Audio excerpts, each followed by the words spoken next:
ସମସ୍ତଙ୍କୁ ମୋର ହୃଦୟରୁ ନମସ୍କାର। ଆଜି ଗୋଟେ କବିତା ନେଇ ଆସିଛି ଆପଣମାନଙ୍କ ପାଇଁ। କବିତାର ଶୀର୍ଷକ ପ୍ରତିଧ୍ୱନି। ସବୁ କନ୍ୟା ରତ୍ନଙ୍କ ପାଇଁ ଏ କବିତାଟି ସମର୍ପିତ। ଶୁଣିବା କବିତାଟି ଆପଣମାନଙ୍କୁ କେମିତି ଲାଗୁଛି ଆପଣମାନେ ନିଶ୍ଚୟ ମତାମତ ଦେବେ। ଶୁଣିବା ତାହେଲେ କବିତା। ମୁଁ ତୁମର ଆଦରଣୀୟା ଚିନ୍ମୟୀ ମନସ୍ୱିନୀ। ମୁଁ ତୁମର ଆଦରଣୀୟା ଚିନ୍ମୟୀ ମନସ୍ୱିନୀ। ମୁଁ ତୁମର ଜ୍ୟୋତିର୍ମୟୀ। ତୁମ ଆଖି ଆଇନାରେ ଚିରଦିନ ନାଚୁଥିବି ହଜୁଥିବି। ମୁଁ ତୁମର ଆଦରଣୀୟା ଚିନ୍ମୟୀ ମନସ୍ୱିନୀ। ମୁଁ ତୁମର ଜ୍ୟୋତିର୍ମୟୀ।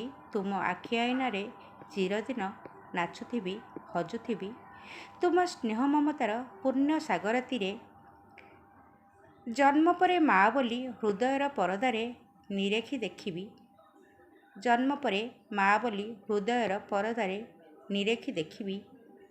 ମା ମୋର ମୋତେ ଥରେ ଜନ୍ମ ଦିଅ।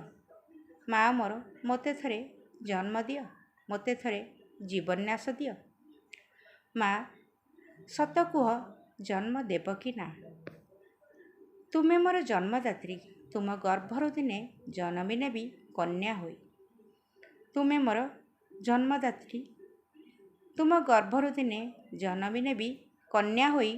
ଚନ୍ଦ୍ରକଳା ପରି ବଢ଼ିବି ତୁମରି କୋଳରେ। ମହକ ହୋଇ ମୁଁ ଯେ ସୁଗନ୍ଧିରେ ଭରିଦେବି ଦିଗରୁ ଦିଗନ୍ତ ଯାଏ। ନୀଳସାଗରର ନୀଳ ଢେଉ ହୋଇ ବହିଯିବି କାଶ୍ମୀରରୁ କନ୍ୟାକୁମାରୀ ଯାଏ। ନୀଳସାଗରର ନୀଳ ଢେଉ ହୋଇ ବହିଯିବି କାଶ୍ମୀରରୁ କନ୍ୟାକୁମାରୀ ଯାଏ। ନମସ୍କାର, ଧନ୍ୟବାଦ, ଜୟ ଜଗନ୍ନାଥ।